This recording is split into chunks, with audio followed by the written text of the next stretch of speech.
আমরা যদি হানি বা মধু নিয়ে কথা বলতে চাই, অনেক আগে থেকেই কিন্তু আমাদের দেশে প্রচলিত আছে যে মধু খেলেই মুখটা নাকি মিষ্টি হয়। একসময়ের ট্র্যাডিশন যেটা এখনো অনেক জায়গায় প্রচলিত, যে শিশুকে জন্মের পর প্রথম হচ্ছে ১ ফোঁটা মধু খাওয়াতে হবে।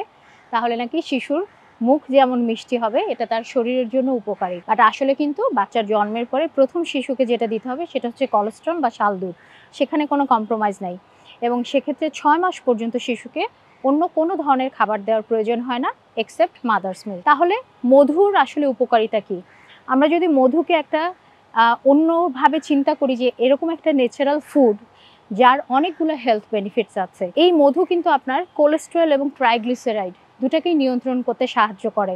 একই সাথে আপনি যদি ওয়েট ম্যানেজমেন্ট নিয়ে কাজ করেন, মধু এবং লেবুর একটা চমৎকার ভূমিকা আছে কিন্তু এই আপনার ওয়েট ম্যানেজমেন্টের ক্ষেত্রে। পরবর্তীতে আরও যদি দেখি যে আসলে একসময় বা এখনও যেটা আমরা যদি কোনোভাবে ক্ষত তৈরি হয় আমার শরীরে, ইভেন সার্জারির পরও কিন্তু মধু হচ্ছে এই ক্ষত বা হিল যেটা করার জন্য, ওন্ড হিল করার জন্য অনেক ভালো একটা উপকারী ভূমিকা পালন করে। সবচেয়ে ভালো শিশু বা বয়স্কদের, অ্যাডাল্ট মানুষেরও কফ প্রতিরোধে, এই যে ঠান্ডা যে লাগে, এই ঠান্ডার সময়টা কিন্তু মধুর একটা ভালো ভূমিকা আছে।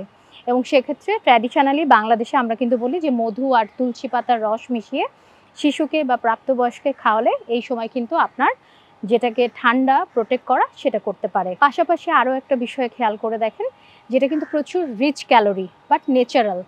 সো আপনি যদি শিশুর ক্ষেত্রে প্রতিদিন তাকে একটু ঈষদুষ্ণ পানিতে অল্প পরিমাণ মধু মিশিয়ে পানিটাকেই শুধু খাওয়ান ৬ মাসের পর থেকে, এটা কিন্তু শিশুর জন্য বেনিফিশিয়াল। এবং যাদের ঠান্ডা বা কাশির সমস্যা আছে তারা যদি প্রতিদিন সকালে ১ চামচ মধু তুলসী পাতার রস দিয়েও খেতে পারেন, অথবা শুধুমাত্র ১ চামচ মধু উষ্ণ পানিতে মিশিয়ে কিন্তু আপনি লেবু চিপে খেয়ে ফেললে আপনার জন্য সেটা উপকার দিবে। মধু কিন্তু সবসময় যদি মেডিসিন দেখি, যেটা হার্বাল মেডিসিনের ক্ষেত্রে একটা অনেক বড় রোল প্লে করেছে।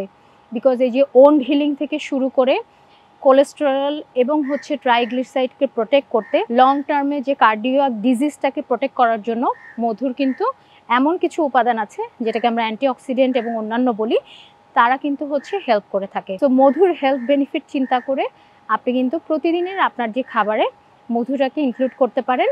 অবশ্যই অ্যামাউন্ট নিয়ে কোনো সন্দেহ থাকলে এটা একজন পুষ্টিবিদ বা ডায়েটিশিয়ানের কাছ থেকে শুনিয়ে নিতে পারেন। প্রাকৃতিক ফুড হিসেবে মধুর জনপ্রিয়তা সবসময় ছিল এবং পুষ্টির দিক থেকে অবশ্যই এটা অনেক উপকারী এখনও।